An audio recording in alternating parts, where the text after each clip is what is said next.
તો આજ આવી ગયા વાડીએ નવરાત્રા કરવા. પણ પહેલા તો અમે આવી ગયા હતા એંડાવાળા ખેતરમાં. મગર ક્યું? કેમ કે એંડામાં પારા કરવાના હતા. તો મંડી કા પારા કરવા નકા અહીંયા પાવડા ખણીને અમે રમવા નથી આયા કાંઈ.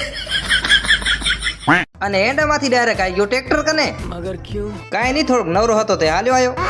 મેં કીધું કે ટ્રેક્ટરમાં 2 બકરા આયા છે તો જોતા આવી. અને એમાંથી એક બકરો તો આપણી પ્રજાતિનો જ છે. તો ગયા કહાં?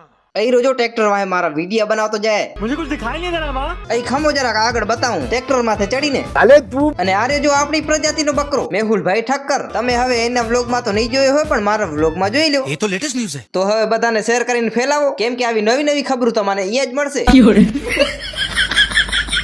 મૂકો ટ્રેક્ટર વાળા તો નવરા છે. અમે આવી ગયા ચાય પીવા. અને જો આપણા રીછડેલા વાઘ આવે છે. હો પણ રીછડેલા વાઘ ને ચાય ઘણી ભાવે છે. હું ચા વિના મને ચેન પડે નહીં જી. અને કેડીક ચા ના મળી તો ગયા. મૂકો ચા તો એને રોજ જડશે પણ અમે આવી ગયા ટ્રેક્ટર કને. મગર ક્યું? એમ ના લોલા હા ભરવા. અને તમે પણ સાંભળો. આજે પાટલો અડી જાય ને પટે તો ટ્રેક્ટર ટાયર ફૂલ થઈ જાય. મને ખબર હતી અડી ગયો એટલે ટ્રેક્ટર નો ભલે ફરે જાય. હું ટાયર ફૂલશે જાય. પછી વાસ્તા તો ઢેડી ગયો તો પછી એક તો કાંઈ સમજણ પડી નહીં પણ સાંભળી લીધું. અને શું કીધું એ મેં તમને આગલા વિડીયોમાં કહું. चीटिंग करता है तू. અરે ચીટિંગ કાંઈ નથી. વિડીયો ઘણો લાંબો થઈ ગયો છે એટલે હવે પૂરો નહીં કરવો પડે. એટલે હું હવે તમને કાલે નવા વિડીયોમાં મળું. તમે લાઈક ફોલો અને સબસ્ક્રાઇબ કરતા જાજો. બાય.